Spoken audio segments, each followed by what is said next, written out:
Ang Ginoo ang akong magbalantay, walay makulang kanako. Gipapahulay ko niya sa lunhaw, sipsibanan, sa tinawng mga tubig iya kong gitultulan.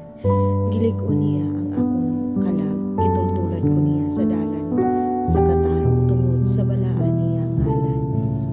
Bisag maglakaw pa ko sa ngitngit nga walok sa kamatayon, dili ko mahadlok sa dautan, kay naa ka sa akong kiliran, ang imong bunal og sungkod maghupay nako.